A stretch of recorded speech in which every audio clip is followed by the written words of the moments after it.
Oi, pessoal! Hoje começamos uma série de entrevistas que integram a disciplina de Metodologias da Pesquisa em Comunicação da FABICO, Faculdade de Biblioteconomia e Comunicação da URGS.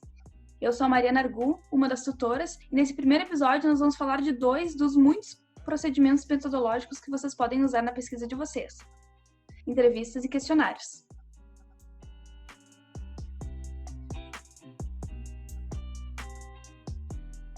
Para isso, nós vamos conversar com a Luísa Santos, que é jornalista, mestre em Comunicação Social pela PUC-RS, doutora em Comunicação e Informação pelo PPG-Com da URGS e pesquisadora em pós-doutorado na Diretoria de Análise em Políticas Públicas da Fundação Getúlio Vargas. Quais foram os tipos de entrevista e questionário que tu usou? E junto com isso, já te pergunto como é que foram feitas as aplicações dessas metodologias. O meu formulário, ele foi construído com questões estruturadas, né? Ele era um modelo fechado, então a maioria, ele tinha 23 perguntas. Dessas, tinha 17 que eram questões de múltipla escolha ou de alternativas múltiplas, né?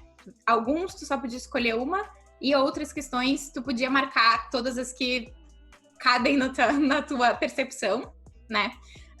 Eu deixei em todas elas, tinha a opção outro para as pessoas incluírem lá algo, né? Em algumas perguntas isso foi muito importante.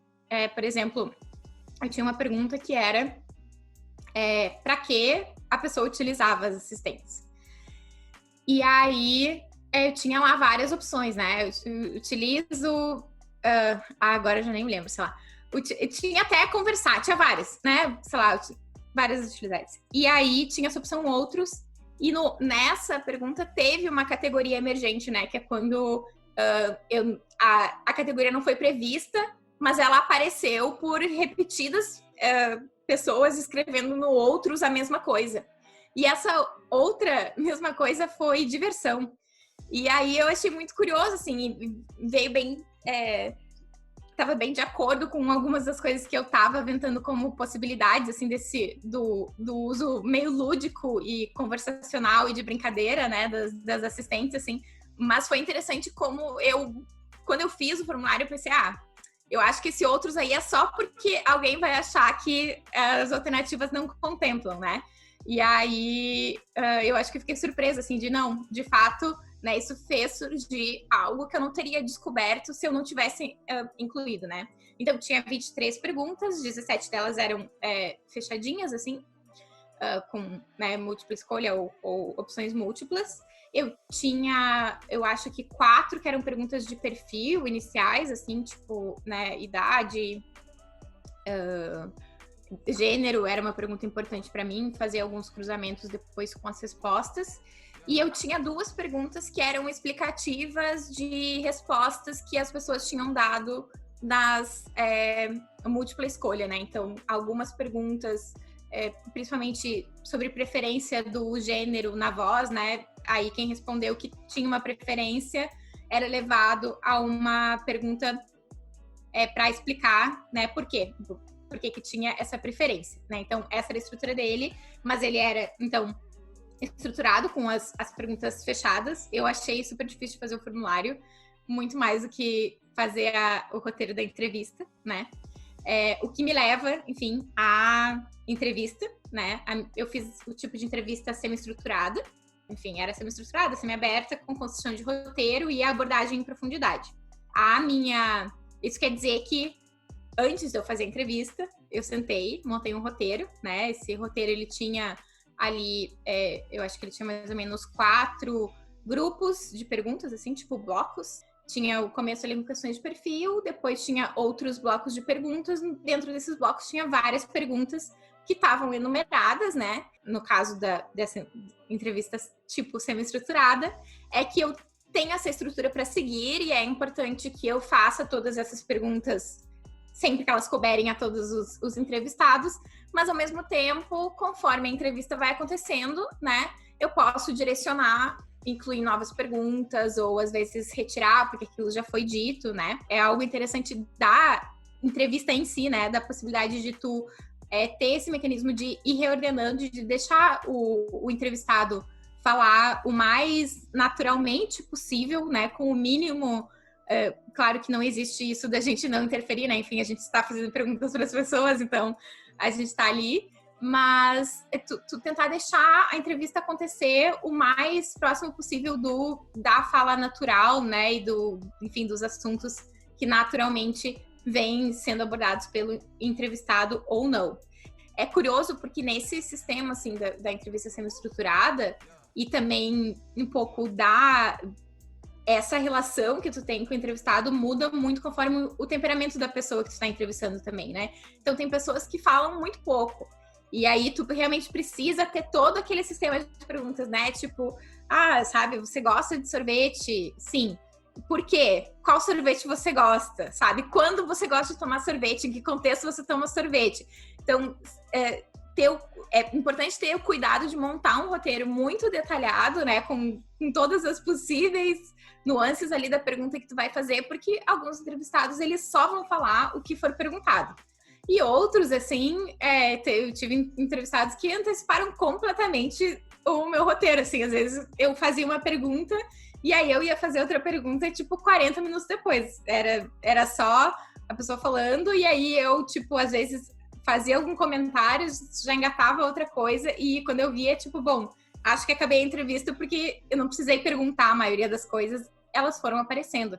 Eu acho que é um tipo de construção da entrevista que é legal, porque possibilita justamente essa maleabilidade, né? E essa interação um pouco mais fluida e com o entrevistado. E é curioso observar, porque o formulário, né, como eu utilizei os dois, são métodos que possibilitam tu obter, digamos, informações que têm uma certa similaridade, né? Embora o nível de profundidade não é muito diferente, mas no formulário é aquela sequência, são aquelas opções, não tá ali para responder alguma pergunta eventual, então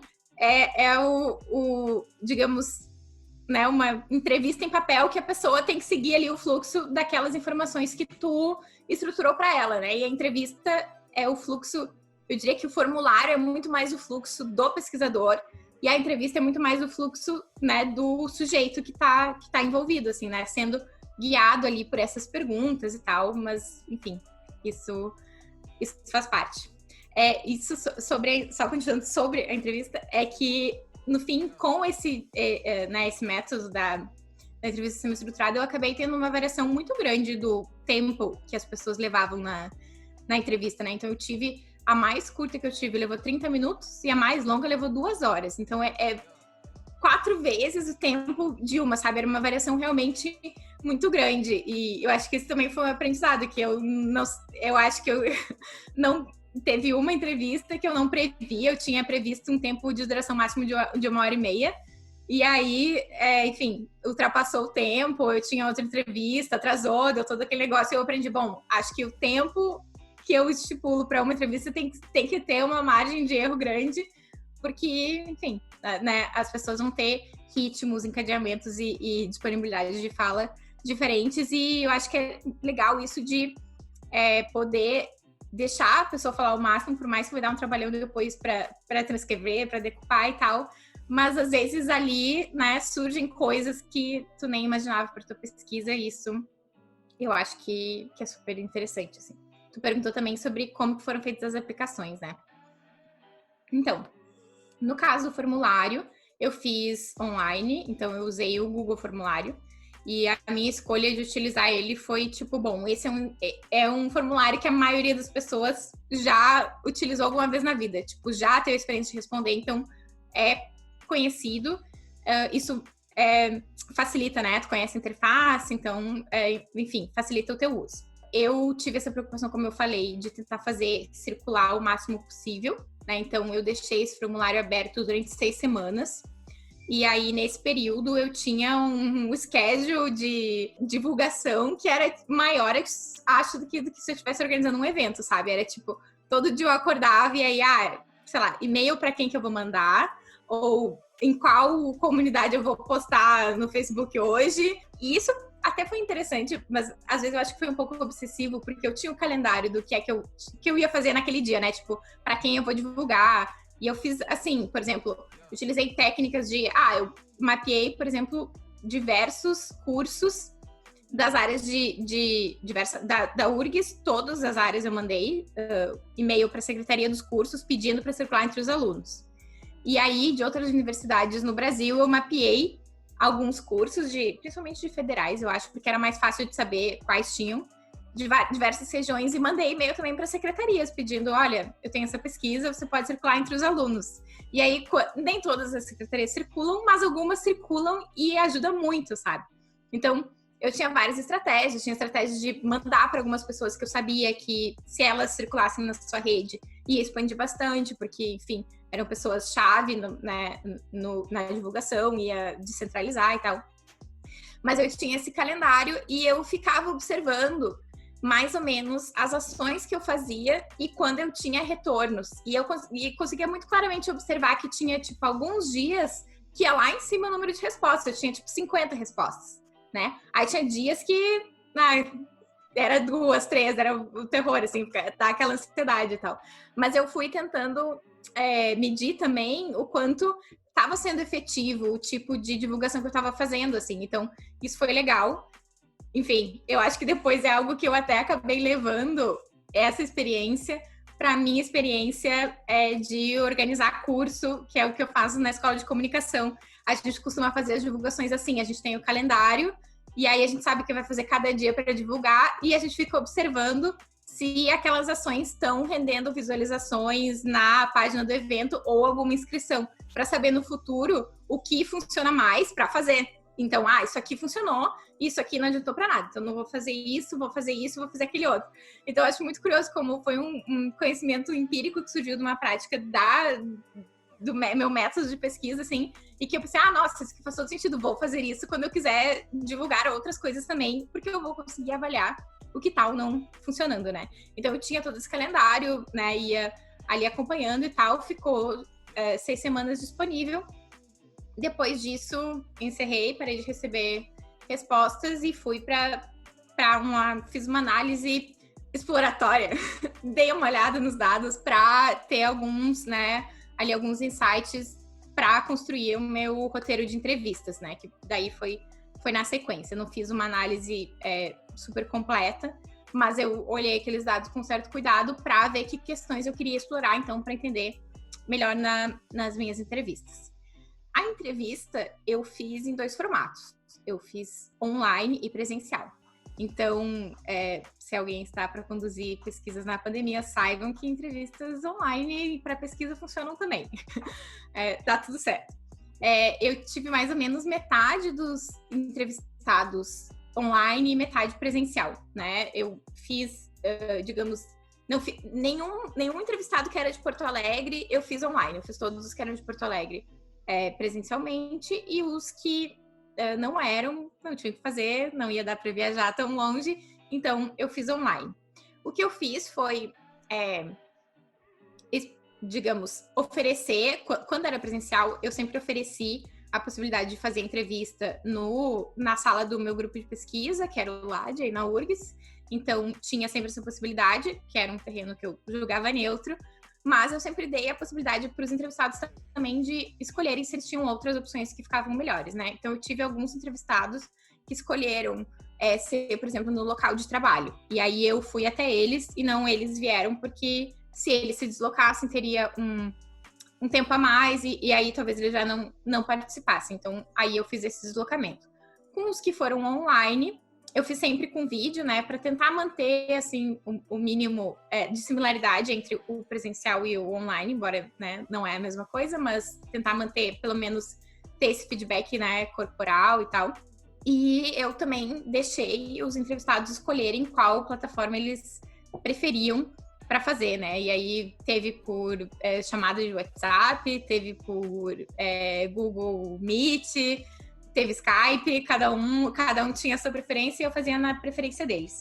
Eu tinha um protocolo que era o mesmo, né, tanto quanto, modificava só um pouquinho, tanto no presencial quanto no online, que era, né, primeiro o entrevistado chegava e aí eu explicava para ele sobre a pesquisa, que geralmente ele já sabia um pouquinho antes, mas eu tentava explicar um pouco melhor, e eu explicava também como que seria a entrevista, né, o tempo de duração médio, que tipo de coisa eu ia perguntar e tal, para que eu estava perguntando aquilo. Depois, eu dava o termo de consentimento livre esclarecido, né, que é algo que os entrevistados precisam assinar para poder utilizar as respostas deles. As pessoas liam, me faziam perguntas caso elas tivessem perguntas, e aí assinavam. A gente começava a entrevista. Eu fiz a entrevista sempre gravando áudio. Eu não gravei vídeo, eu gravei só o áudio. E eu sempre gravava em 2 dispositivos, porque neurose nessas horas nunca faz mal para ninguém. Eu também utilizava, né, que eu acho que é algo legal, eu tinha a questão do anonimato dos meus entrevistados, então, apesar de não ter, né, exatamente dados sensíveis, acho que é algo legal, que as pessoas se sentem mais livres, então eu só, no começo da gravação, falava o código da entrevista, né, como é que eu ia identificar aquela entrevista, o dia e a hora, e aí começava a entrevista. No caso do online, o que eu fiz foi sempre mandar o termo de consentimento livre esclarecido um dia antes, porque aí a assinatura, ela, às vezes a pessoa não tem como fazer na hora, né? Tipo, se não tem ali a assinatura digital e tal. E eu não podia começar a entrevista sem a pessoa ter me dado o termo. Então, eu pedia antes, eu dava antes e pedia que a pessoa viesse para a entrevista com o termo assinado. Mas fora isso, o protocolo era o mesmo, né? Embora eu ali, nesse caso, e depende, em alguns casos eu gravei o vídeo. Foi só quem fez no Skype, porque o Skype naquela época, eu não usava Zoom naquela época, o Zoom, né, estourou com a pandemia, e aí o Skype tinha um jeito que ele salvava, assim, a chamada. Eu gravava na hora e ele salvava por 30 dias, eu acho, o vídeo, né? E aí nos outros, eu acabei gravando só o áudio mesmo, assim, eu botei, como se eu estivesse fazendo a entrevista presencial, eu botei o celular para gravar o áudio e aí gravei só o áudio das pessoas.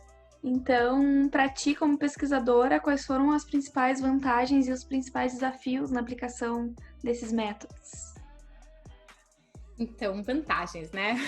Vou começar sempre pelo lado bom. Eu acho que as vantagens, elas são mais em termos metodológicos, assim mesmo, né? Eu acho que tanto o formulário quanto as entrevistas são instrumentos técnicas de pesquisa, assim, muito valiosas, sabe? Porque permitem a gente explorar questões, né, diretamente com as pessoas e eu acho que ter acesso a determinadas informações, né, coletar dados que a gente não consegue coletar de uma outra maneira, ou que, né, principalmente quando eles já não estão coletados, assim. Então, eu acho que são instrumentos, assim, muito legais e eu acho que, eu não sei, eu saí da tese com eu não tinha utilizado nem entrevista, nem formulário antes, e eu saí assim, tipo, eu acho que eu vou usar isso outras vezes, porque realmente os dados que eu obtive foram muito ricos, assim, foram até subexplorados da minha tese, não coube tudo lá dentro, muita coisa ficou de fora, muita coisa vai virar artigo, algumas coisas vão morrer no baú do esquecimento, porque não vai dar tempo de fazer nada, mas foi, assim, realmente muito bom, sabe, muito, muito proveitoso. Então, eu acho que, digamos, as vantagens, elas são vantagens metodológicas mesmo, acho que é um método muito, muito vantajoso, assim, e um trunfo para pesquisadores que utilizam mesmo. Eu, pelo menos, na minha tese, tanto na banca, e eu já apresentei ela algumas vezes depois, tive um retorno muito positivo das pessoas nesse sentido, assim, né? Esses dados que eu consegui obter e como eu consegui trabalhar eles, eu acho que não teria uma outra forma de eu acessá-los, pelo menos não em relação ao meu objeto. Enfim, nesse sentido, eu acho que um ponto forte é isso. Eu tinha muitos insights, né, relacionados e muitas coisas que viam das outras etapas metodológicas da minha tese, que eu pude realmente sair do nível, às vezes, algumas coisas que era mais uma inferência que eu estava fazendo, né, e poder, não que a gente possa falar assim, nível de comprovação em pesquisas, né, da nossa área, isso é muito difícil, mas eu pude ter, né, elementos mais palpáveis para aquelas inferências que eu estava fazendo. Então, isso muito legal, certamente eu vou utilizar de novo. Eu acho que em termos de desvantagens, né, tem as questões que eu mais ou menos já pontuei, eu acho que são algumas delas, no sentido de que, olha, é difícil depender da participação de outras pessoas, né? Envolve muito, é preciso realmente um nível de envolvimento, principalmente se vai se fazer um tipo de aplicação de formulário como a minha, que não é num público que tu, mais ou menos, né, já tem construído e tem acesso, as pessoas vão responder, isso precisa motivar a resposta e atingir as pessoas, né, exige uma diligência, assim, de divulgação, sabe, de, tipo, todo dia tá lá divulgando de novo, pedindo para as pessoas divulgarem de novo, perguntando, e aí já respondeu, sabe, precisa dessa questão, o que eu acho que é, enfim, difícil, né, em alguma medida, assim, né, tu depender dessa participação. Com a entrevista a mesma coisa, acho que a entrevista ela é muito mais dispendiosa para as pessoas para os participantes, né, porque é tempo, porque tem que ter uma disponibilidade de abertura, né, não pode ser alguém muito tímido, às vezes não vai querer, né, por mais que não seja temas sensíveis, sempre tem algo de intimidade que tá ali na entrevista, então esses são elementos que eu diria que são coisas que dificultam, assim. Em termos de desafio, assim, não essa questão só da diligência, né? De tu precisar muito divulgar, ou também, por exemplo, com entrevistados, tu não precisa divulgar tanto, né? Pelo menos eu que fiz o formulário precisei menos, mas se eu não tivesse feito, acho que eu teria que ter feito a minha pesquisa circular mais para obter pessoas para a entrevista. Eu já estava mais ou menos construído. Mas, enfim, tem todo... Eu tinha por exemplo, do formulário, 501 pessoas responderam. Aí eu tinha diversos e-mails, tipo, mais de 30 pessoas que disseram, quero participar da entrevista e tal. Evidente que quando eu mandei e-mail, tipo, 3 responderam, sabe? Então, tu tem essa dinâmica de ter que ficar e também tu tem que fazer esse lado de agenciar, né? Quando que vai marcar a entrevista, se a sala tá disponível, se não tá, se tu vai poder ir até a pessoa, se a pessoa não vai desmarcar em cima da hora, se a pessoa não vai apenas não aparecer. Aconteceu comigo. Acontece, sabe? Tipo, a pessoa marcou, sei lá, aconteceu um imprevisto e aí a pessoa não vem, né? Então, tem toda essa dinâmica. E esse momento, para mim, pelo menos, na minha pesquisa que eu fiz, as entrevistas mais condensadas, eu fiz elas, eu acho, todas em um mês. E foi um pouco depois do formulário, assim, foi um período estressante, sabe? Eu acho que mais estressante esse período que eu estava fazendo as entrevistas do que qualquer outra etapa da tese, assim, é bastante coisa que tu tem que, sabe, ter em mente nesse momento de, né, agendar com as pessoas, daí no dia tu tem que confirmar, sabe, tu tem que prestar atenção para dar as informações certinhas, tu tem que ver, tem todo um nível de detalhe ali que tu precisa muita atenção, que pra mim, assim, eu lembro que no final do mês que eu fiz, eu tava assim, tipo, nossa, estou estressada, sabe? Isso foi estressante. Digamos que esse poderia ser um ponto não, assim, um ponto que é difícil, que tem que lidar, que precisa organizar com o tempo, né? Que tem que contar com os imprevistos, tem que ter backup dos dados, todas essas coisas. E outra coisa que eu acho que é importante falar, que eu não sei nem, não é nem benefício nem desafio, né? Mas é essa questão justamente do cuidado na construção dos instrumentos, né? Que talvez seria mais, talvez, dica, sei lá. É preciso muito cuidado nessa hora, sabe? No momento de criar a entrevista, de criar o formulário, pensar muito bem as respostas, pensar tudo muito bem, né? Sempre, eu acho que, por exemplo, pensando na minha experiência do formulário, minha primeira versão do formulário era enorme, era muito grande, era muito maior do que as 23 perguntas que eu cheguei no final. Porque eu queria perguntar tudo, eu queria tudo, era interessante. Então, eu queria saber muitas coisas. E aí, tu tem que ter esse momento de diálogo muito claro contigo mesmo, do tipo, ok, isso é interessante saber, mas isso é importante para minha tese? Isso vai responder de alguma forma meu problema de pesquisa, né? Ou isso aqui é só uma informação adicional que talvez fosse interessante explorar, mas não é o caso. Porque no formulário tu tem que sempre pensar, né? Isso era algo que eu me debatia muito, porque eu quero o máximo de informação dessa pessoa, mas eu quero que ela não abandone esse formulário, porque esse formulário está muito longo. Então, tu sempre tem que ficar medindo o quanto eu preciso dessa informação, o quanto eu não preciso, né? O quanto ela responde, não responde, tem a ver com os meus pressupostos, tem a ver com os meus objetivos. Então, esse momento da construção, ele é, tipo, assim, o momento mais crucial muito mais crucial do que o momento da aplicação, o momento das entrevistas, né? Porque quando tu vai para entrevista, tu só precisa ter um pouco de jogo de cintura ali para improvisar, mas tu tá ali com tudo, né? Então, já tá feito antes, né? Eu acho que tem muito isso. Eu acho que, embora às vezes possa ser intenso, e por mais que eu disse que o meu mês de entrevistas foi muito estressante, então eu recomendo que as pessoas façam mais o passado do que eu fiz, inclusive. Foi, era muito legal. Era legal cada dia que eu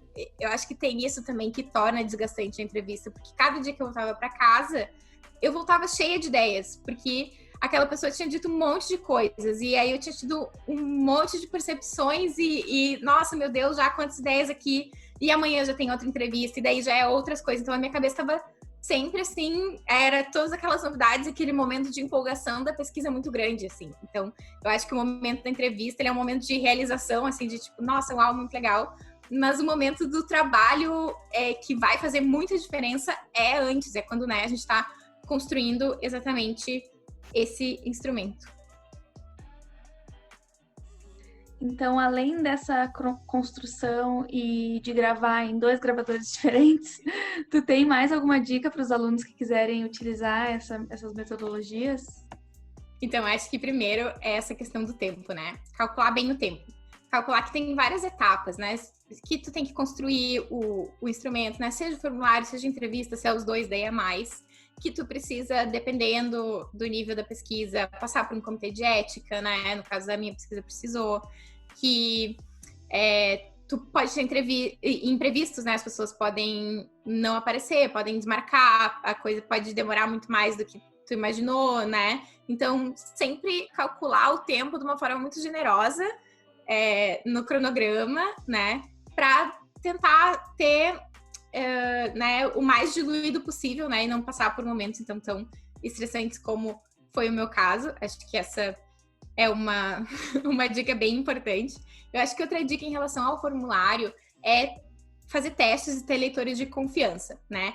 Eu passei o meu formulário quando eu tive, né? Enfim, demorou, mas eu fiz a primeira versão, daí dialoguei muito com a minha orientadora, ela foi vendo, eu fui refazendo e tal. Quando eu cheguei no momento de que essa é a minha versão final, eu mandei para 3 colegas, né? Os 3 eram pesquisadores, mas nenhum era exatamente dessa área. O que acho que ajuda, eu acho que é legal alguém um pouco de fora, assim, para olhar com olhos de quem vai responder.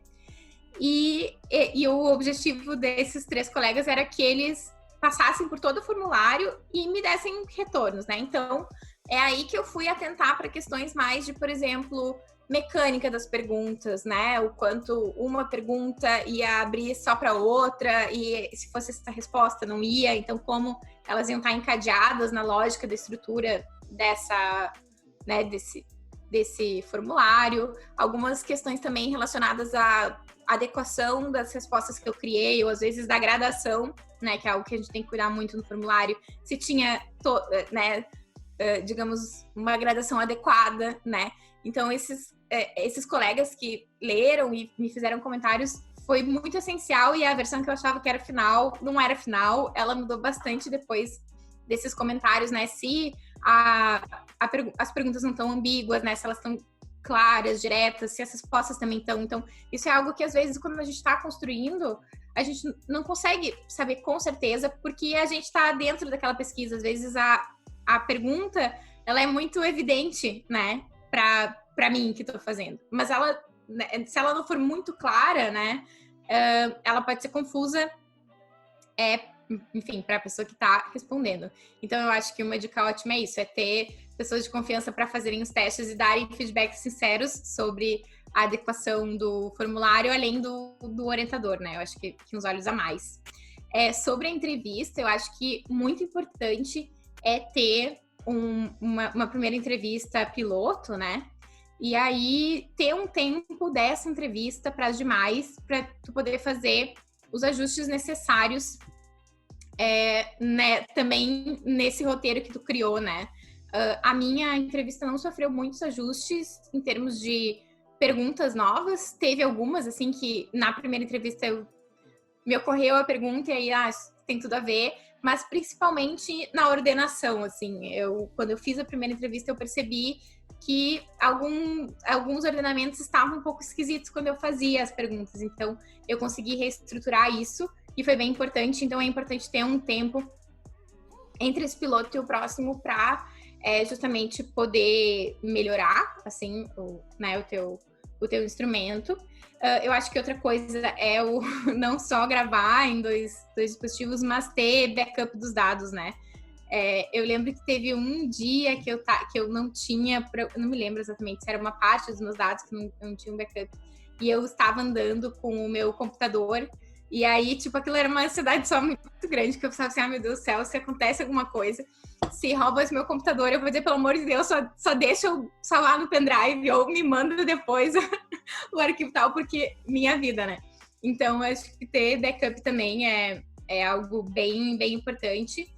E eu acho que o último é que é uma prática, sabe? Eu acho que tanto qualquer método de pesquisa vai envolver um nível de prática, e a gente vai melhorando um pouco as nossas habilidades em fazer aquilo conforme a gente vai exercitando. Então, acho que também encarar nesse sentido, e acho que isso é um jeito bom de encarar talvez qualquer pesquisa, porque as coisas sempre podem não sair do melhor jeito, ou a gente sempre pode sentir que a gente não está tendo a melhor destreza com aquilo, ou, né, que devia ser mais fácil, está sendo difícil, hoje não está saindo muito bem.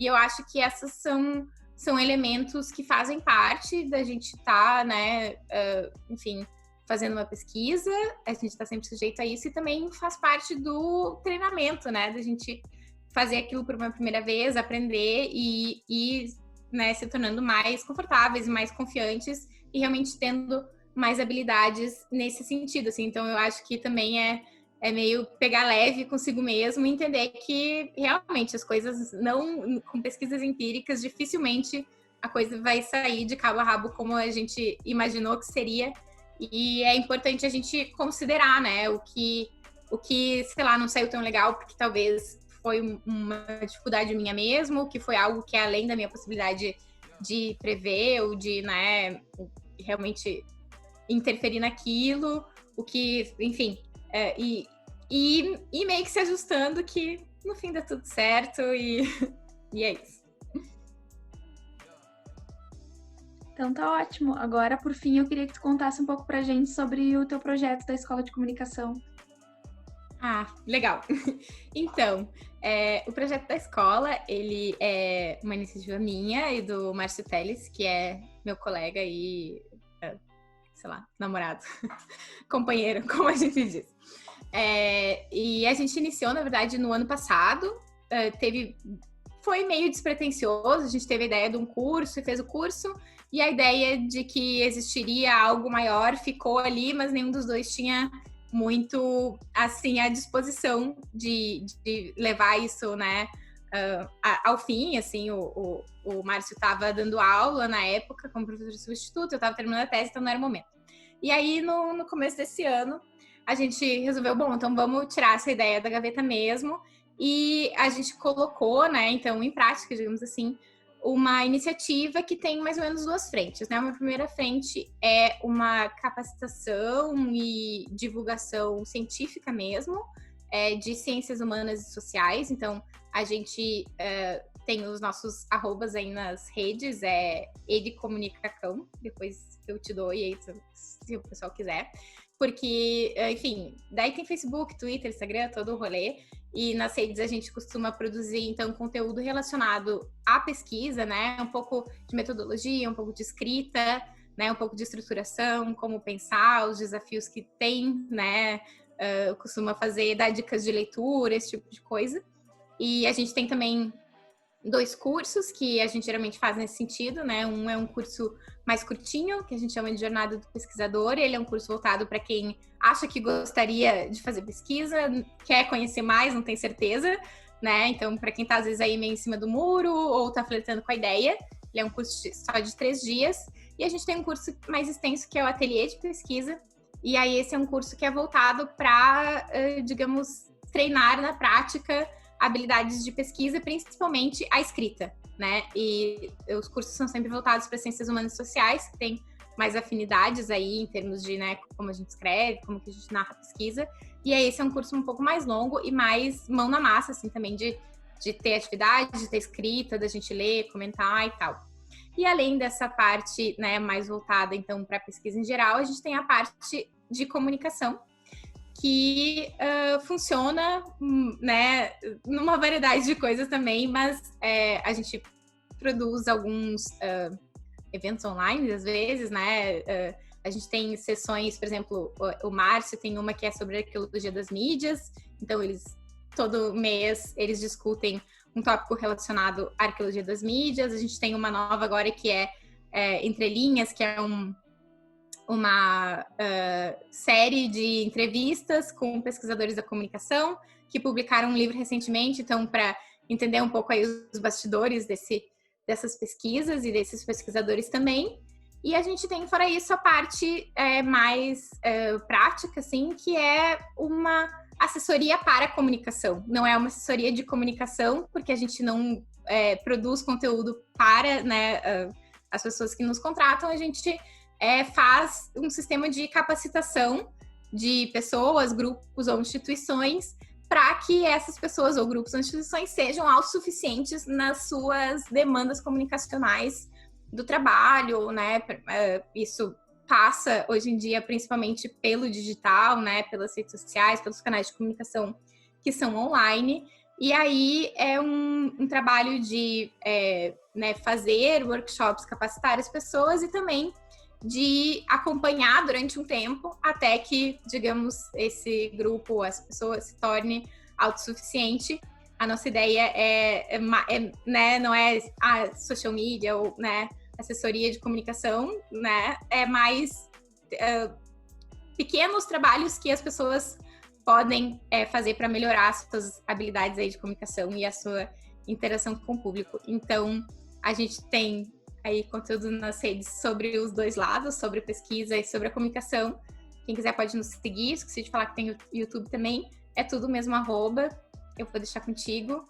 E, enfim, acompanhem, é legal, acho que principalmente para quem tem interesse aí em metodologia ou dificuldade, às vezes a gente acha que é um bicho de 7 cabeças, mas não é.